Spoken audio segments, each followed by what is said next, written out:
we're recording this session. What an honor to have Dr. Natalie Delgado join us here this evening.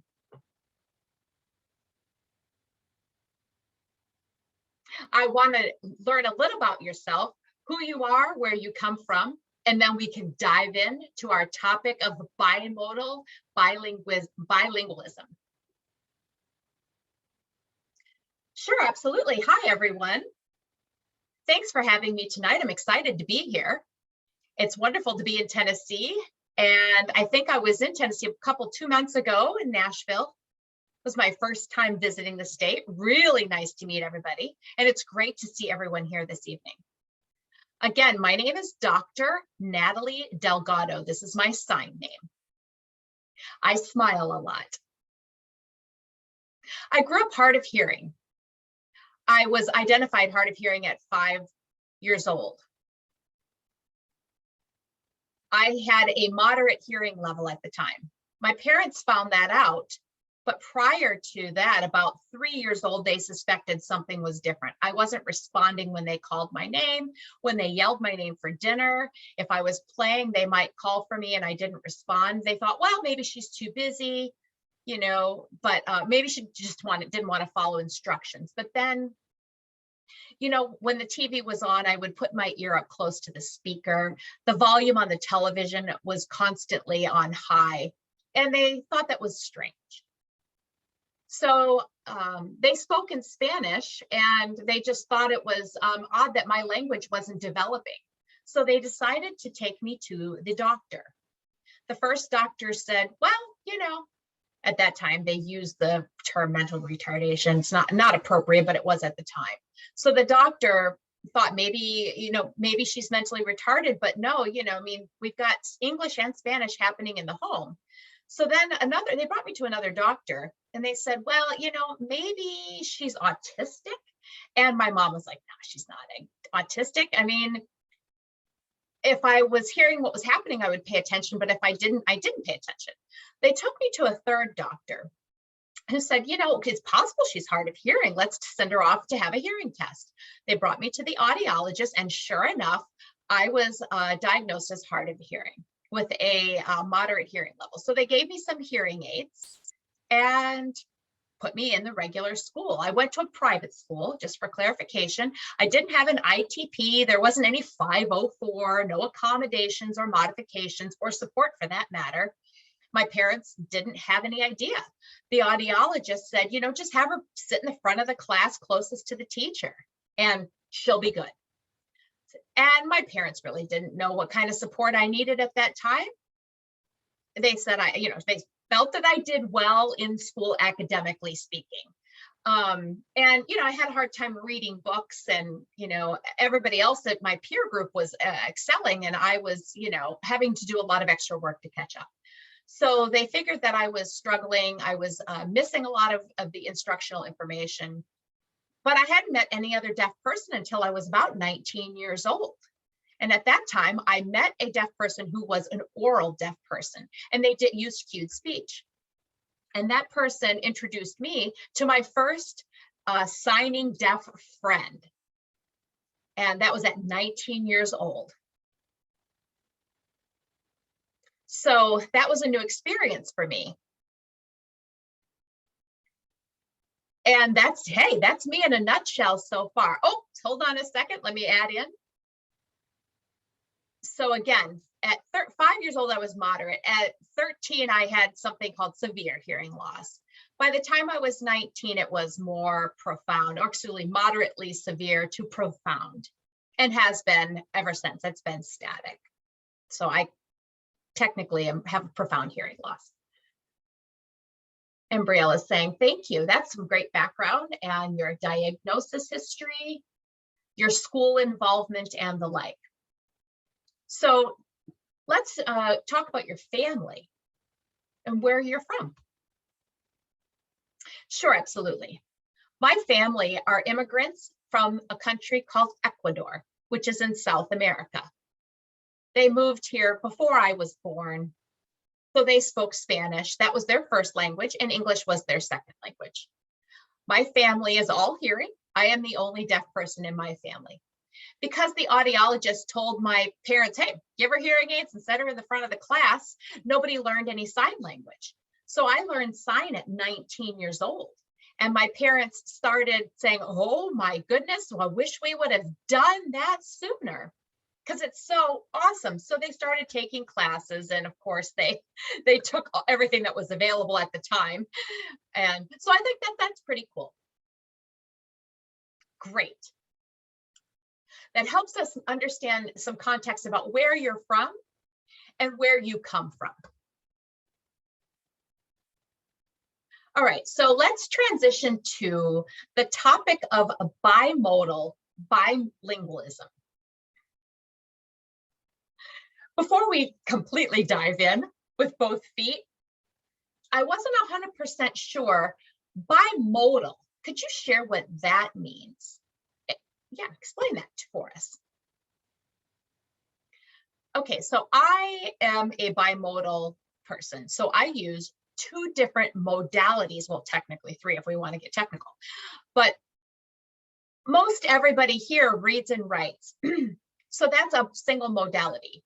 And then speech would be, spoken language would be another modality, and sign language is yet another modality. For this specific situation, I'm talking about bimodal in reference to speaking and American Sign Language. Great.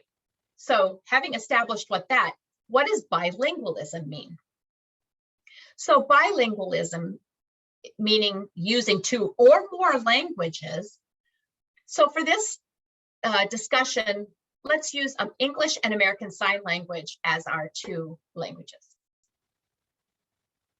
Okay, great. So the audience here is family members, some are students and some are professionals. Let's focus predominantly on families this evening. All of the families here have children who are identified with some sort of hearing loss or hearing level.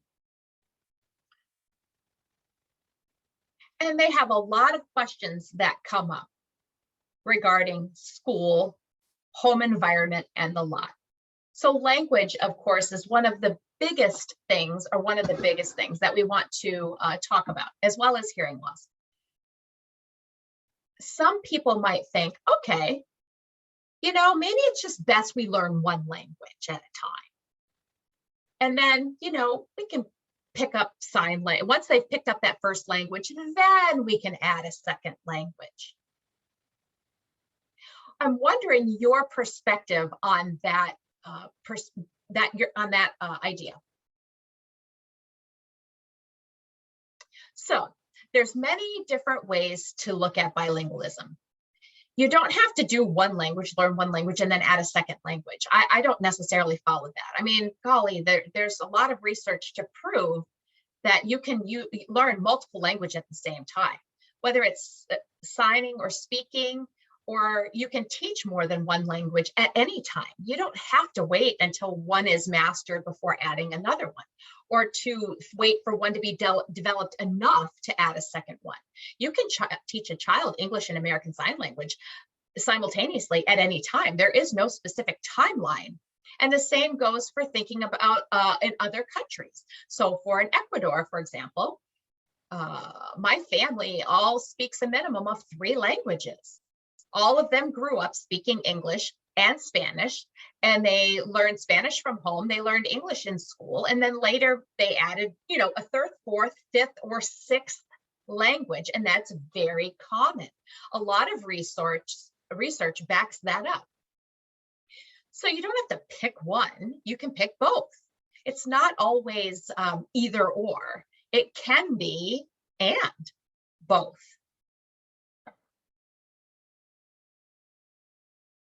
All right, so with that thought in mind, there are many discussions that surface saying things like, well, hold on a second, let me rephrase.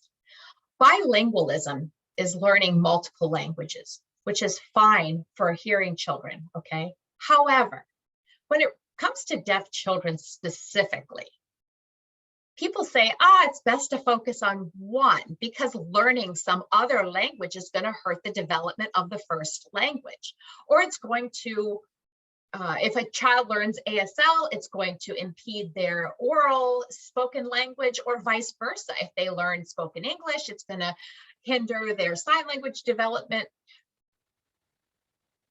Is that true?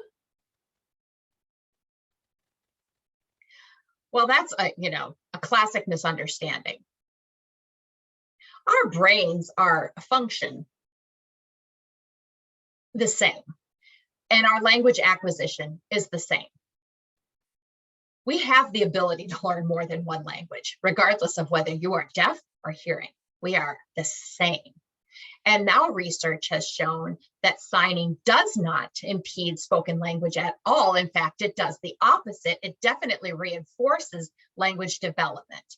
So before a child is implanted, or gets a single implant or an implant or two implants, if they have an implant at 9 months or a year, there's a lot of language building and exposure that is not there. Their foundational language is missing. Their concepts of understanding the world that's around them is missing. So there's no exposure to sign language, and somebody waits until a child is implanted. That means an entire year of foundational language learning is void. So if you sign before, it's easier for the child to connect concepts in the world around them when they do get an implant. Well, I'm happy you brought that up, actually. That's really kind of the question that has shown up periodically. Is it true? Is it not true? What do we do? So, society now kind of goes around and round with this. But the research says the exact opposite. That's a good thing. Okay. So now that we know learning two languages is A-okay and the brain can handle it, how can a child become adept at two languages if the parents are only adept in one? Well, it depends on what kind of environment that the child is in. If you put the child into an early intervention system, or what the state calls or puts them in with a resource teacher, or somebody that comes into the house that does advocacy and support with the child, then maybe that's an opportunity for them to be exposed to sign language. Or if they have a deaf mentor, that's a really great opportunity to be exposed to sign language. And the parents can also learn at the same time. If you bring the child to deaf events, at the deaf school, they'll have an opportunity to meet all kinds of deaf people and network. So parents can also pick up sign language in those environments as well and become skilled in that language. So I believe there's one research study that said a child and parents can pick up the language simultaneously and become skilled in both, or mastery in both. Absolutely. Yeah, that research was just released. I want to say it was last year, just at the tail end of last year. So the research did prove that parents don't have to have mastery of a language. The child will figure it out. Imagine, let's say my parents from Ecuador, they didn't learn English perfectly all the years that they spent here before I came along. But I was exposed to many different models that were very good in English. And I actually superseded my parents' skill set, to be honest with you. And, they were proud of me. So it's not necessarily about the skill of the parents. It's important for parents to try their best, of course. But it doesn't mean that, everything has to be perfect 100%. That doesn't have to be.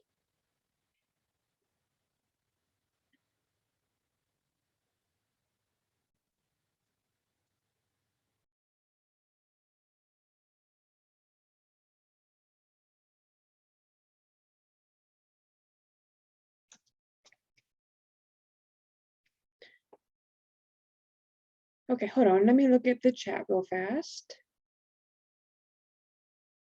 Okay, I need to get more centered. Let me make sure that I am centered. Good. Okay.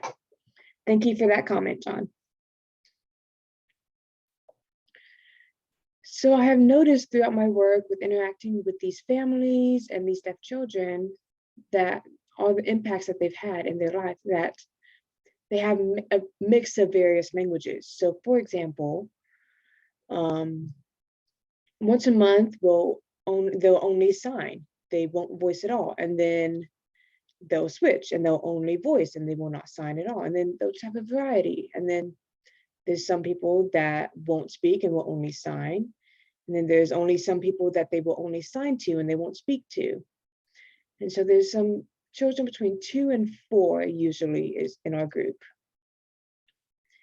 And is that a concern? Is some of those parents thinking that may be wrong, that they're concerned about that? Is that okay for them to do? A mixture of language is absolutely language usage is absolutely normal. It doesn't matter for the child. It's you're just expected to see the language acquired in general, and then they'll learn when, where, how to use it, who to use it with, and they'll just learn which language to use in which context and in which scenario. I think ASL and English is a little more obvious, like a little clearer to see, but for English and Spanish, it's harder to know which one should I speak, which one should I accommodate to for certain people. And that's partly just natural of playing with the language and just learning how to pick it up and see how the language works. But it's not a big concern for me, really. Just the best is just continue passing your development and continue developing the language, and then figuring out what it exactly looks like for that child. And so if it's been a while for that child, then you just reach out for the early intervention and or ask for a speech therapist and ask for sign language, and maybe the speech therapy will help with the signs or help with the speech. So it just depends on the child's development level and various other things. So just be sure to reach out to someone and they can connect you with the right resource that is best for them. That is wonderful, yes. And there's one word I wanted to ask about was code switch. Can you explain what code switch means? And I think it's a very cool topic. So can you just explain? Yes, so this is the kind of sign for code switching. And really it's, again, it's about when, where, how to use a specific language at a certain time at that specific moment. So for me, for example, if I'm with my parents, I'll code switch and speak in English or in Spanish. And if I'm with my great grandmother, then I'll just speak completely Spanish. I will not speak any English to her. If I'm with my boss, who is deaf, then I will code switch and just sign with her. With kids especially, it can be very confusing and overwhelming to keep code switching back and forth. So maybe just if they don't use one language particular with one person, then just let them do what they need to do and then they'll move back. And or if they can't remember a specific word in this language, then I'll code switch to another language and I can say it in that word. And it's like, help me figure out what this other word is in this one language. And then I can code switch back. And that's bilingual parents as speakers as well. Like my parents say it all the time. It's like, what's that one word in English? And I can't figure it out. So bilingual speakers experience that all the time. It's like, so deaf people do the same thing. It's what's that one sign? What is that one word? Yes, that happens to me all the time. I can't remember that English word or that for that one sign or that one sign for that English word. So yes.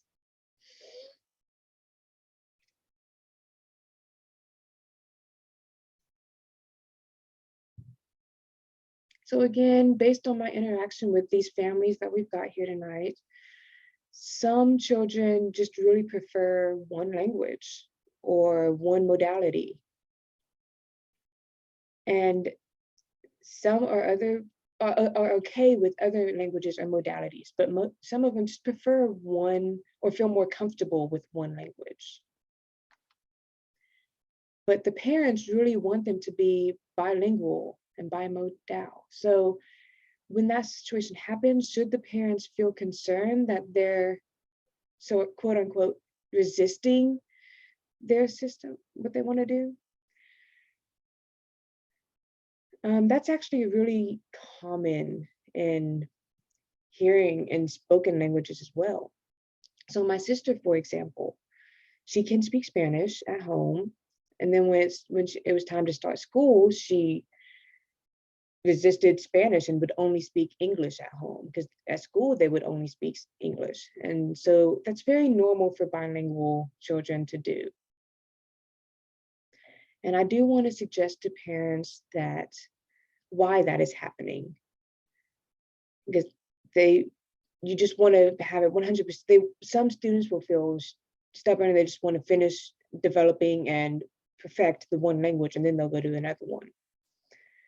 But if they're in a hearing world, if they're exposed to only one thing or another, and then they have to switch to speaking, but there's no signing around them, then it's very hard for the child and their environment. So you need to, if you want them to be bilingual, you have to be able to expose them to both communities to develop that language and to develop that concept of using that language in a certain context. So when you're around deaf people, sign. If you're around hearing people, speak, etc. Whatever's best in that scenario. And so why that's happening, you don't have to develop the language 100% first. You just have to know what your child is feeling, and especially when they're older. Like, I wish that my parents had been able to sign more, but I wish my parents had used Spanish a little bit more with me, because I have forgotten so much of it. But when it's a child's old enough that they can choose what they want, but it just depends on, just respect their independence and what they want to do. So while they're young, just keep doing what you can to expose them. Don't force them, but just expose them to the communities and to the languages, and then let them choose between the 2 or 3 or more. Yes, thank you for that. And my last question for you before we have a Q&A is, what are some benefits of bilingualism and bimodality? Just anything that you can think of. What are some benefits? So I actually published a paper with a co-author a few years ago about this topic, and what are the benefits of and the positives of bilingualism. And it's the independence of choosing what's best for me at any moment. I know I have the confidence of, if I'm out and I run into a random hearing person and I need to ask for something, I can speak. And if I meet a deaf person and they're looking for something, or I need help with something, then I can code switch and communicate with them. So it's the independence to being able to communicate for me, but also to be able to not just to express myself, but to understand others as well. Because, like, if I'm at a loud football game or a loud restaurant where there's a lot of noise, it can be hard to hear a spoken language. So I can just say, you know what? I'm missing a lot of what's going on. So do you mind just signing with me? And then it just works out. I'm able to have complete access to whatever I need at that moment. So if I'm out shopping, I can just speak back and forth with whoever I'm with, and that's fine. But in other situations, that may not work. So the big positive is for me being able to just choose what I can do in the moment. But of course, bilingualism also is developing your brain, like, when you're younger, it's easier to develop, but when you're older, it's harder to learn and develop and pick up new languages. So really, it's a great benefit to also be able to communicate with various types of people.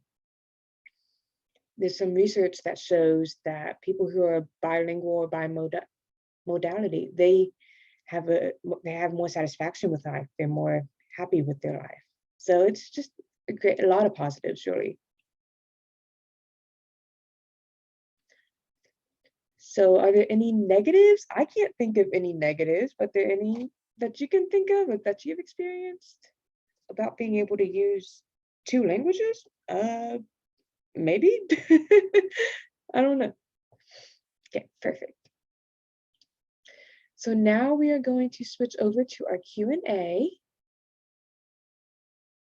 First, I want to remind you all that we're going to allow the families and parents to ask questions first, and then I will open the floor to all the professionals and students that have any questions. And we already have a question. And real fast for all of you, if some background about me, I have a bachelor's in psychology focused on child development and a master's in deaf education and a doctorate in deaf studies and deaf education. And my thesis was based on hearing immigrants who have deaf or hard of hearing children and how they navigate the professional world with doctors and speech pathologists and cochlear implant surgeries, etc. And so my research was more broad on literacy and deaf identification and deaf Hispanic identification and bimodal and bilingualism. But so I'm happy to answer any questions you have about my background as well.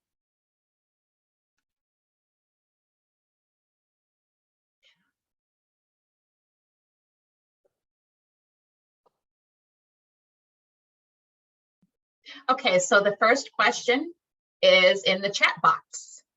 And Dr. Delgado says, I'll take a look at it real quick, but I'll sign it. The question says, hey, I love to know so many languages, but you're already bilingual in English and Spanish. So I wanted your take on the fact that Spanish Sign and Americans, that there is a Spanish Sign and American Sign Language. And as a parent of a deaf child, I was shocked thinking there was one sign language for the entire world and found out that there's more. I feel like I've missed out on the deaf community. What are your thoughts?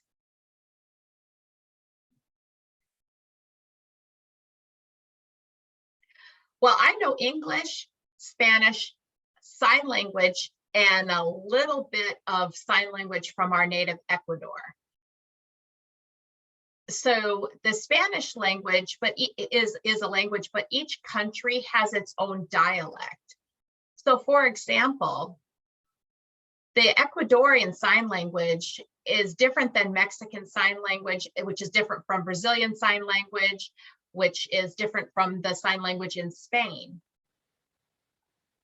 Just like English, for example. There is English in America, which is different from British English or Australian English. So that's extremely interesting. The deaf community here uses American Sign Language or a sign system, some people anyway. I don't see too much foreign sign language here in the States, at least not often. But you have to learn another sign language if you plan to go to another country.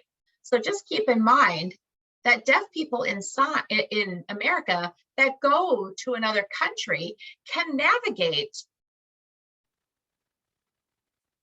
better than a person from the United States that goes that only knows English. So because sign language is more iconic in nature, it represents, the things in the environment, so it works out well. I think it's pretty cool. There's something I'd like to add to that. The language is natural to a region. So why would there not be a universal sign language? Because every language is developed in its own region, and it's based on culture, it's based on people, it's based on the community and whatnot. I guess it would be tough to develop one language for the entire world, just like one spoken language wouldn't fit the entire world. Yeah, I mean, it's just not going to happen because there are so many different cultures and so many different communities. So it makes complete sense. Here in Louisiana, where I'm at, we eat something called crawfish. I don't know, Tennessee, do you eat crawfish? But we have different signs related to crawfish in our food here. And you in Tennessee probably don't have these things. And in Japan, they have specific signs for their dress, for their foods and whatnot, which is of course different than here. So maybe that's another reason why. Braille says exactly. So moving down, there's a chat question regarding profound deafness. We have a profoundly deaf son, and we do use a lot of ASL and spoken language at the same time. What are your thoughts on SimCom?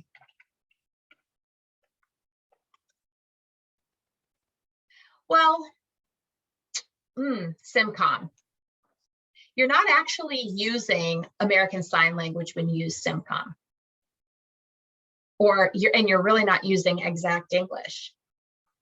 Both languages are impacted when you use SimCom. For example, my family, again, English and Hispanic.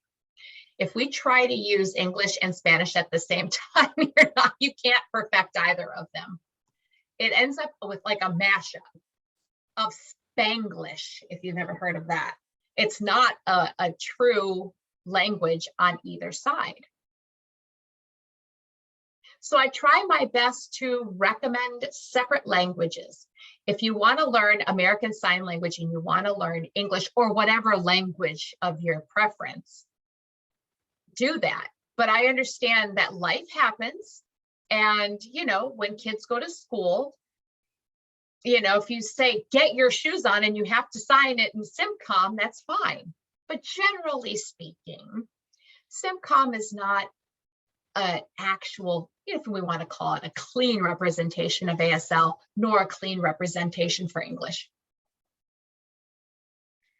Very perfect. I appreciate that explanation of SimComming, because that's been a very blurred subject in this area. So the next comment is from Danielle.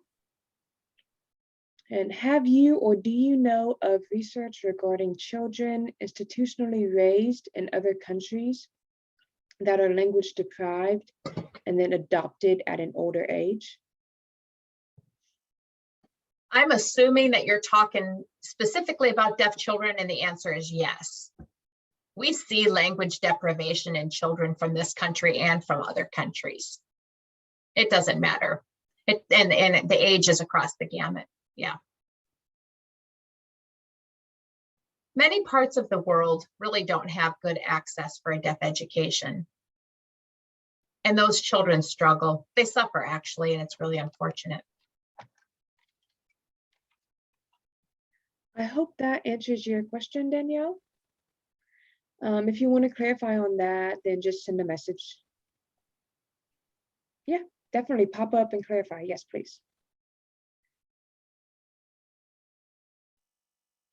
Hold on, let me spotlight you real fast. Okay, you're good.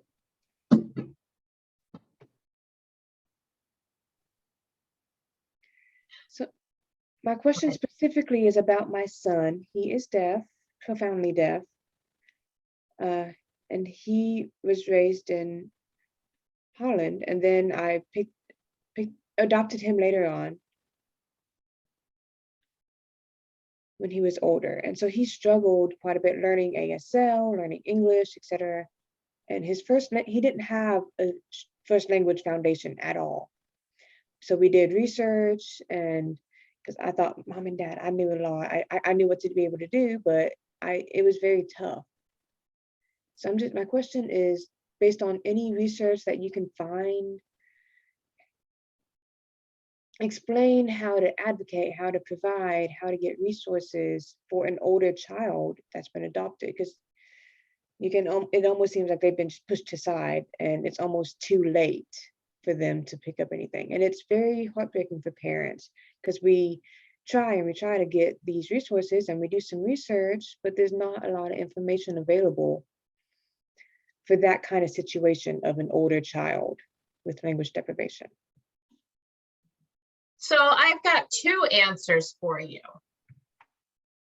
Yes, research does show that eventually those children will hit a glass ceiling and cap out, but because of the language deprivation from an early age and then ongoing for years. And then, you know, sometimes children from other countries moving to the US really experience that, and it's incredibly unfortunate. However, on the other hand, they're still a human being. They still deserve the right to an education. They deserve a right to full support and the things that we should be providing to them because they are a human being. It's not the, you know, the research, whatever the research has to say, that is a human being we're talking about that deserves the best possible that they can possibly get, especially a child that's deprived of language. We should do our best to give them the best possible outcome for their life. So the law, the IDEA law and other laws are talking about accommodations and modifications, definitely make sure you use those. Thank you, Danielle.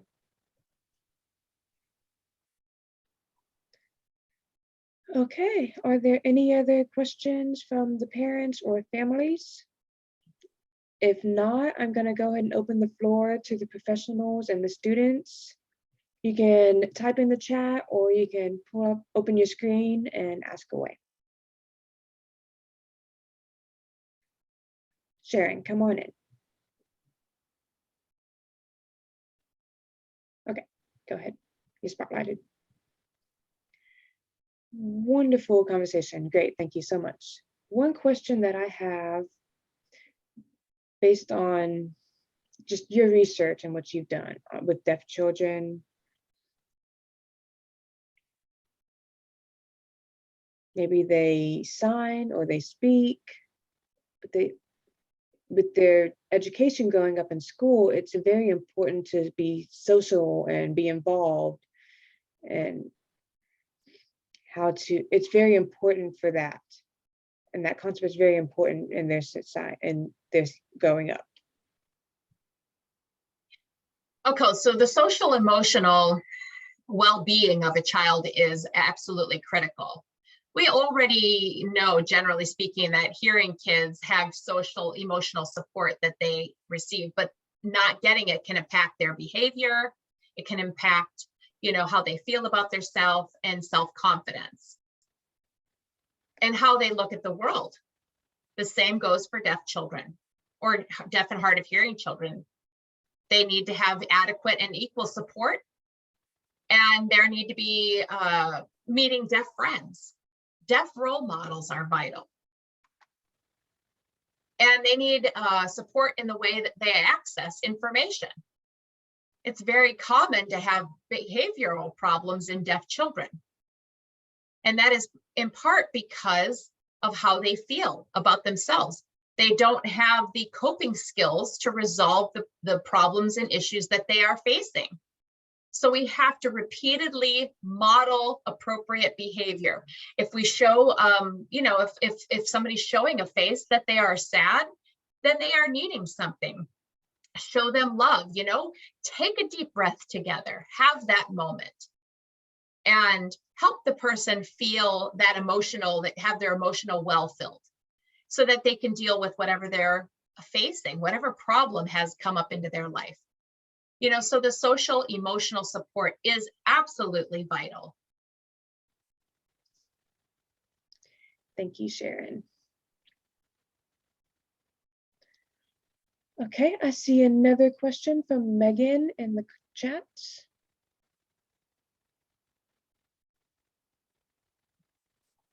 So I am an audiology student, and I would like to know that in the field of audiology, what the field of audiology can do or change to better help the deaf community. I learned about audiology through the few ASO classes available in college and have always been horrified by the stories of poor treatment. The best way to minimize these negative interactions is direct input from the people affected the most. If there is time, I would appreciate learning your views and opinions on the matter. Well, first, I'd like to say thank you for asking that question. The fact that you asked that question is a big deal, and that it's wonderful for me to see something positive about the future of audiology from a student's perspective and how you are viewing deaf children already. I would suggest, first of all, listen to deaf people. Prioritize their needs, their wants, and how you can serve them. For example, don't ever assume that someone wants to use some sort of assistive technology like an implant or a hearing aid. Ask about their goals. What are their priorities? Instead of just discounting, don't assume that everyone wants to speak, that everybody needs to hear passing cars, that they want an implant, so that they can have it for music. It's important for audiologists to consider the deaf person and what they want for their life and respect their language choice. If I want to hear, I can use hearing aids. If I want to sign, respect that. Remember, a deaf person is autonomous. Please don't take that from them. We have to figure out a way to help them survive in the world and prioritize their feelings, their needs, and you do that by asking them and never assuming. Get a picture of what they want, and don't ever think that this one thing or that thing is good enough. Somebody who has profound hearing loss, maybe a hearing aid would work, but if they want that, that's great. But figure out what you can do to help them be successful for their goal. So that's my thought. That's working with adults. If you're working with a family, I have to emphasize, go outside of your comfort zone and practice. If you are an audiologist and you don't know a deaf person, then the interpreter has lost something. I apologize. Thank you, Briella. From the children or from the deaf family perspective. Thank you. So if you have a family with a deaf child, or you're working with a family that has a deaf child, as an audiologist, your role is not to explain deaf culture to that family. You don't have adequate experience for that. A sign language, again, is not your field of expertise. You can refer them to a deaf person, to a deaf mentor, for example, and you can tell them that sign language is a wonderful opportunity for their deaf child. If they want some resources, you can provide that information, but don't assume you know more than what you actually know. Some audiologists say, listen, I know this and I know that, and we can communicate, and there's this communication system, and people that don't talk and they don't do this. Their audiologists don't really, they don't understand this life as a deaf person, and that's fine. It's not always necessarily wrong, but you just don't know. So I would appreciate it if audiologists would collaborate with us and refer to appropriate experts in the field or in the community. Because sometimes an audiologist will make a decision on behalf of a deaf person, and it's not always 100% truth. And they don't have enough training in these areas or in these fields of expertise on language deprivation and on how deaf children learn and how the brain of a deaf person works. So let us, the deaf community and deaf professionals, do what we do best, and you do what you do best. Very perfect. Thank you so much for that. Now I'm going to move down to Connie's comments in the chat. Can you describe your deaf identity journey? It isn't always so definitive for those who started as hard of hearing. Are you talking about my deaf identity? Okay, Yes. for me, it's interesting. I really didn't have any exposure or access, for that matter, to deaf people at all until I was 19 years old. And I grew up with hearing aids. I was the only deaf person in my school. And for me, I wasn't labeled in any specific way. Some people labeled themselves as hearing impaired, hard of hearing, deaf, but I didn't have a label. I just said, I wear hearing aids. I was embarrassed.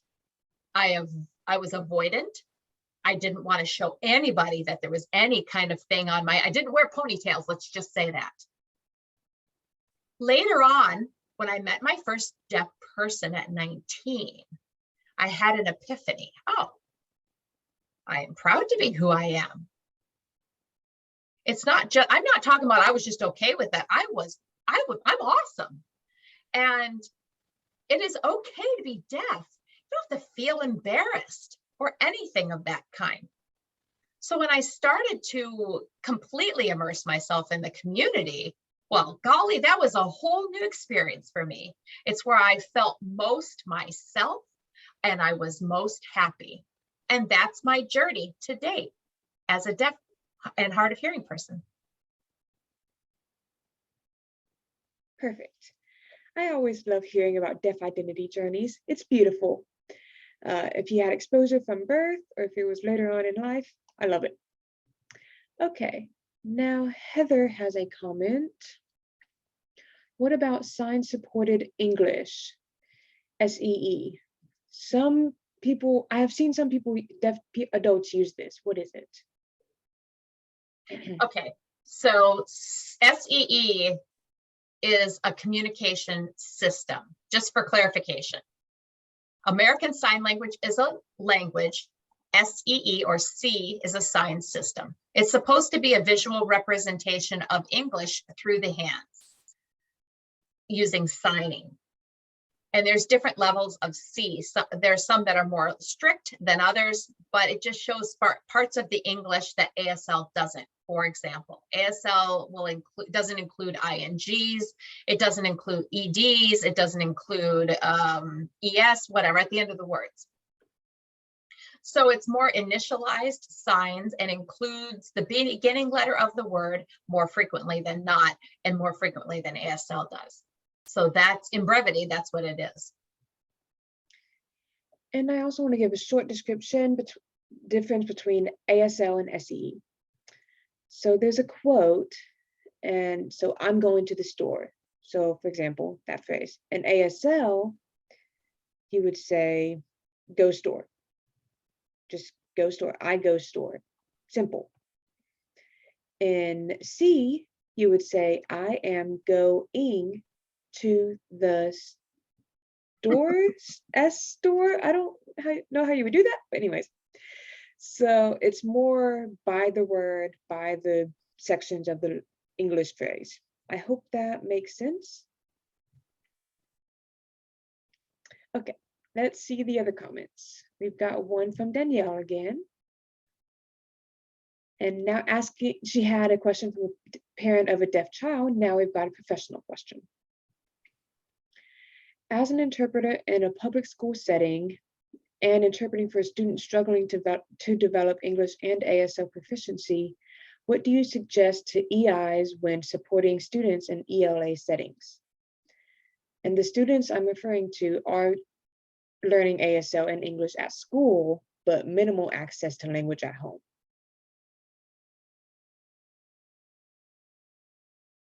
All right, Danielle, what I was saying is try your best to think about how children learn in general. Language acquisition is natural, exposure is natural, and so is immersion. As humans, we don't learn language through direct instruction all the time. We learn best through natural life and practice, and we will pick it up much faster. So it's possible, or I would recommend, to provide a child with a total immersion experience through deaf mentoring, through American Sign Language instruction. And there are some specific resources that I can provide to you if you don't mind emailing me. Also, I would recommend a workshop from Language First, I believe it's called, Language First. And that workshop is interpreting for children who are language deprived. And I recommend that. I think it's called Learning Library, if I'm not mistaken.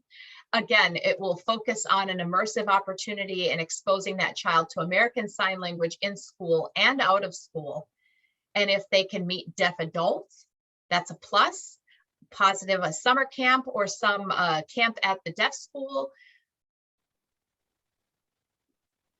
That would probably be the most important thing. Of course, having parent involvement as part of the team, because parents need to understand giving a child access. If spoken English isn't working, that's not fully accessible. We all have to partner with the parents for a more effective access for the child. And we have to work together as a team to improve the outcome and make sure that the child feels supported academically, emotionally, and as a whole person. Thank you so much. Okay. And Megan says, thank you for the answer to her question. And Pamela's question is, can you explain a bit more about your research? What can we do as students and professionals to better support immigrant families with deaf and hard of hearing children? I could talk for an hour and a half about this topic, but I won't. It was part of my dissertation. But anyway, again, referring people to the appropriate professionals and the experts in that specific area. So for example, ASL, deaf culture, deaf life, and the journey of a deaf person and the deaf identity, refer them to a deaf person. Somebody who's going to be a positive support for them. For immigrant families who speak another language, we need to support that. But again, they need good quality interpreters that are appropriate for that specific language and can handle the content. So an example, a family that I worked with, the interpreter was using old terminology related to deaf and hard of hearing kids, kind of offensive terms, to be honest with you. And that interpreter in that area were all, well, not the interpreter necessarily, but the people were trained, in the spoken language interpreters were trained to use old language, and now they're trained to use new language, and the families are sensitive to that terminology as well. We don't want to offend people. So again, respecting other people's cultures is important also. And don't just prioritize English and spoken English. American deaf people, it's great if we can incorporate their deaf culture into the experience.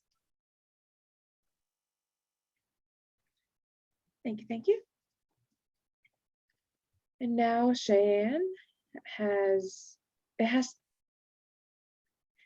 may only have a few more minutes for a few more questions, but I happily invite you again and we can ask even more questions.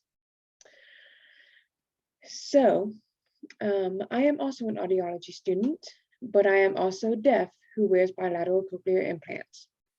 You mentioned that you are not in the deaf culture and you cannot explain, if you're not in the deaf culture, you cannot explain that to others. I agree. But I did want to know your opinion. As I mentioned earlier, I wear bilateral cochlear implants. However, I am the only deaf person in my family and one of the very few in my hometown.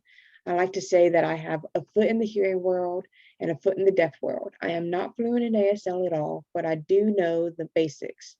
Is it wrong for me to talk about deaf culture? I do not want to offend the deaf culture at all. Well, it's awesome that you are a deaf audiologist. I know a few deaf audiologists, and this is fantastic to have deaf people in the audiology field. For you, I think it would be fine if you would like to explain at a very surface level your experience. You can say something like, I can explain this through my experience, but for deaf culture, we need a deaf person. I am a deaf person on my journey myself, and trying to figure out, where I best fit. I do know deaf culture enough to explain it, but if you want something like more information or more resources, I know people. That would be appropriate for you to touch on a very surface level, but you can't go in depth. You can't be at an instructional level. So always offer to help out, and I'm willing to help you out when I can. Perfect. Okay, I think we have time for just one last question. So Rebecca says, yet the audiologists and many SLPs that work with them continue to tell families that using ASL will interfere with speech and listening development. So what are your thoughts on holding child accountable for speaking and listening? I would like to acknowledge that question is very painful. Deaf people feel like they're forcing their children to hear and using a part of their body that is the most weak, and that's detrimental to children. Maybe it's the only part that's weak, or maybe there's another part of them that's not as strong.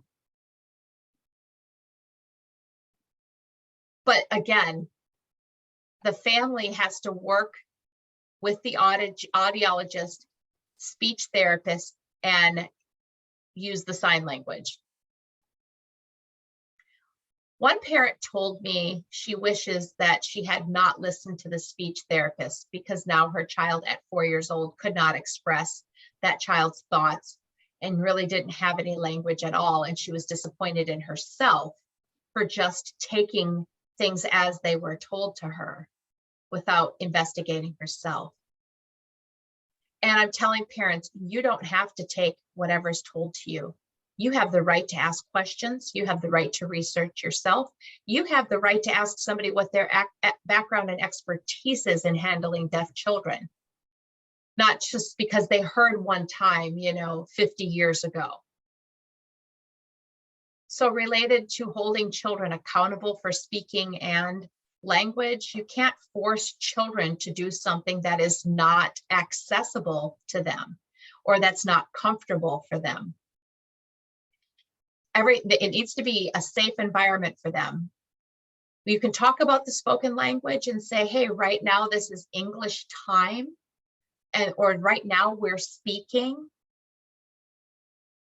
And if they can't, if they're feeling overwhelmed or not getting the information, they can say, you don't have to speak, you can sign. But make sure that the child knows that if they're done, they're done. It is okay to transition to sign language if they're struggling with spoken English. Don't think the child should never feel like they have to and they have no option. The child needs to do what is right for them. And there shouldn't be punishment involved for not performing in one way or the other, for speaking and listening. So I would encourage anyone that has experienced, any professionals, to always be trauma informed.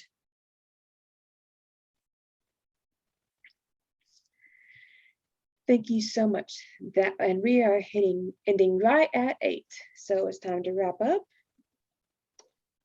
But thank you, Dr. Natalie Delgado, again, for explaining everything about your perspective and your knowledge and your expertise in this field. Wow, amazing.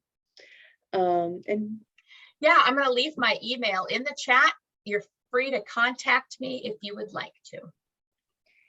Yes, please do. And while she is typing that, I just want to thank the interpreters for being here as well, and thank you for everyone. Thank you everyone for coming tonight.